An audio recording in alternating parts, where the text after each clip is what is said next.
Assalamualaikum warahmatullahi wabarakatuh. Jadi hari ini kita lanjutkan lagi pelajaran kita.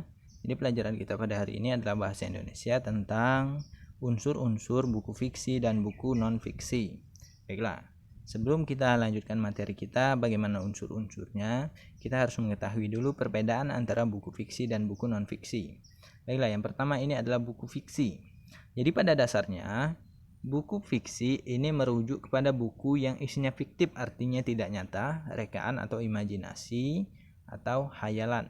Isi dari buku berasal dari imajinasi penulisnya, walaupun ada kalanya tokoh, alur cerita dan latar yang merujuk kepada sesuatu yang benar-benar ada.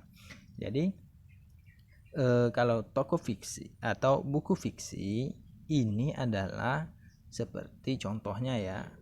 Contohnya novel atau cerita pendek, fabel, legenda, mitos, dongeng, epik, dan puisi naratif, sandiwara, dan segala macamnya. Jadi misalnya kita ambil contoh saja adalah cerita Kancil dan Kura-Kura. Dimana Kancil dan Kura-Kura ini lomba lari. Sebenarnya ini hanyalah imajinasi dari penulisnya.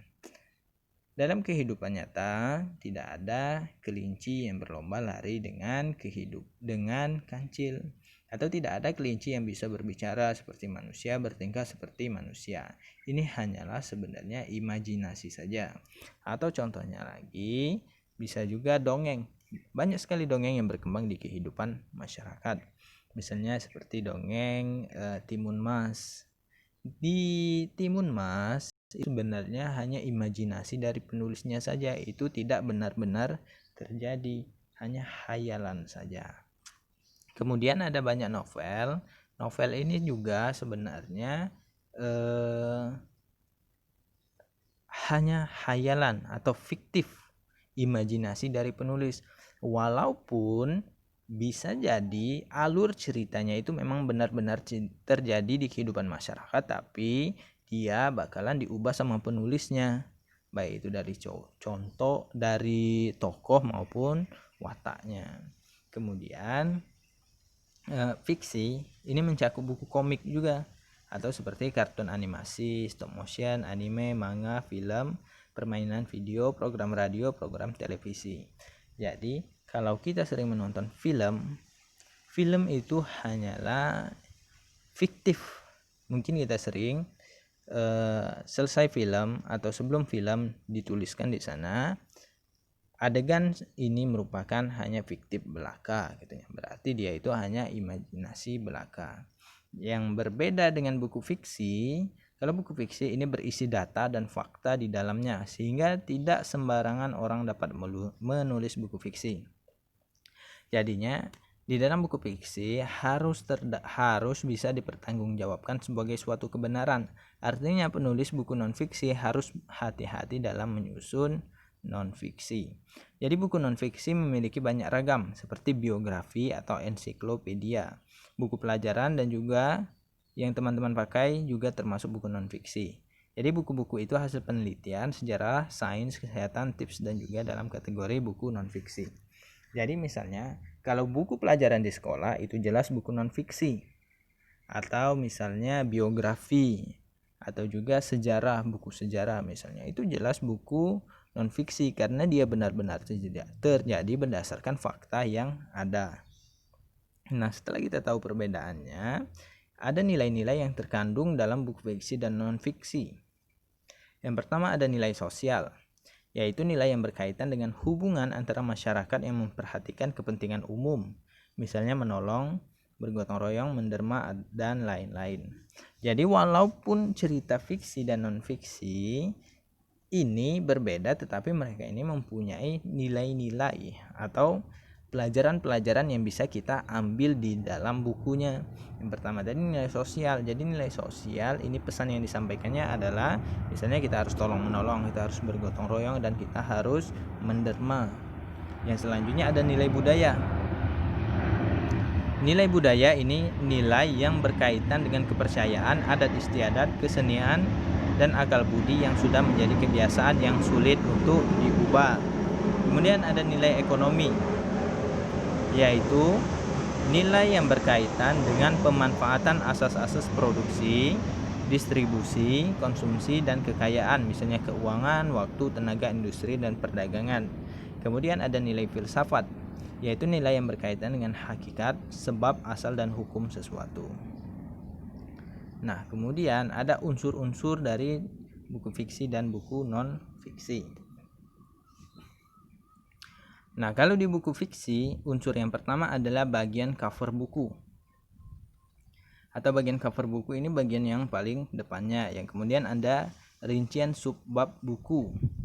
Jadi rincian subbab buku di dalam buku itu ada bab-babnya, misalnya bab 1 tentang ini, bab 2 tentang ini. Yang ketiga adalah judul subbab. Jadi setiap subbab itu mempunyai judul masing-masing. Yang selanjutnya ada tokoh dan penokohan. Jadi tokoh dan penokohan maksudnya ini tokohnya ini siapa? Misalnya aku, atau dalam cerita Kancil dan Kura-Kura siapa tokohnya? Kancil dan Kura-Kura. Penokohannya bagaimana? Penokohannya ini berhubungan dengan wataknya. Siapa yang baik di sana, siapa yang jahat di sana. Kemudian tema cerita. Jadi cerita ini mengandung tema apa saja. Kemudian ada bahasa yang digunakan. Kemudian ada penyajian alur cerita. Nah, kemudian ada unsur buku non-fiksi. Ada bagian cover depan tetap. Kemudian ada rincian subbab buku, ada judul buku, ada isi buku. Kemudian cara menyajikan buku, bahasa digunakan, dan sistematika. Jadi perbedaannya di sini adalah kalau di dalam buku fiksi dia ada tokoh dan penokohan, kalau di dalam buku non fiksi dia tidak ada tokoh dan penokohan. Kemudian di dalam tokoh fiksi dia ada tema cerita, kalau di tokoh non fiksi tidak ada. Kemudian kalau di buku fiksi ada alur cerita, tapi kalau di buku non-fiksi itu tidak ada alur cerita, tetapi di buku non-fiksi ada sistematika penulisan. Jadi maksudnya sistematika ini dia itu berurutan sistematikanya. Jadi dia itu harus logis kayak gitu. Harus sesuai dengan fakta ilmiah. Nah, kemudian ini ada unsur intrinsik buku fiksi. Jadi kalau yang tadi itu sebenarnya unsur ekstrinsik. Nah, yang ini adalah unsur intrinsik. Yang pertama tema. Tema merupakan pokok persoalan yang menjiwai seluruh cerita. Tema diangkat dari konflik kehidupan. Jadi tema ini banyak sekali. Bisa jadi temanya keluarga, atau temanya tentang percintaan, atau temanya tentang kehidupan sosial, itu tema. Kemudian plot atau dasar cerita atau pengembangan cerita. Kemudian ada alur. Alur ini merupakan rangkaian cerita. Jadi alur ini bisa juga alur maju, alur mundur, atau alur maju mundur. Penyelesaian alur ada yang namanya klimaks, ada alur anti klimaks. Jadi maksudnya alur maju dia ini menceritakan untuk yang akan datang. Kalau alur mundur dia menceritakan kejadian yang lalu. Misalnya ini alur mundur ya. 20 tahun yang lalu saya masih bersekolah di SD misalnya. Kemudian di hari itu orang tua saya pergi ke sawah. Ya seperti itu. Kalau alur mundur dia itu menceritakan kejadian yang lalu. Kalau alur maju ya dia itu menceritakan dengan maju ke depan terus. Jadi hari ini, besok, selanjutnya lagi, itu namanya alur maju. Kemudian setting atau tempat kejadian cerita. Jadi setting ini bisa berupa setting geografis atau tempat di mana kejadian berlangsung. Kemudian ada setting antropologis, yaitu kejadian berkaitan dengan situasi masyarakat, kejiwaan, pola pikir, dan adat istiadat. Yang selanjutnya adalah penokohan atau perwatakan. Seperti yang saya jelaskan tadi, penokohan ini siapa saja tokohnya dan bagaimana wataknya atau karakternya atau sifatnya. Apakah dia baik, apakah dia jahat, atau apakah dia membela yang baik atau dia membela yang kejahatan. Nah, yang selanjutnya tokoh. Tokoh ini digambarkan sebagai tokoh utama itu protagonis atau tokoh baik. Kemudian tokoh yang jahatnya ini adalah antagonis. Kemudian sudut pandang berdasarkan tema dan tujuan penulis. Jadi penghadiran bisa dengan yang pertama, gaya pertama. Jadi kalau gaya pertama, penulis terlibat sebagai salah satu tokoh. Misalnya dia menceritakan di dalam tokohnya itu, di dalam ceritanya itu ada kata aku atau saya.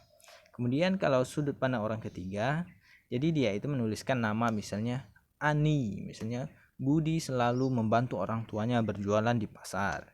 Ini namanya sudut pandang orang ketiga. Kalau sudut pandang orang pertama tadi ada kata aku. Yang selanjutnya adalah suasana. Jadi suasana ini suasana yang terjadi di dalam suatu cerita, bisa juga suasananya sedih, senang, gembira, dan segala macam. Nah, jadi untuk hari ini cukup sampai di sini dulu materinya. Semoga materi ini bermanfaat dan jangan lupa nanti dikerjakan soalnya. Terima kasih.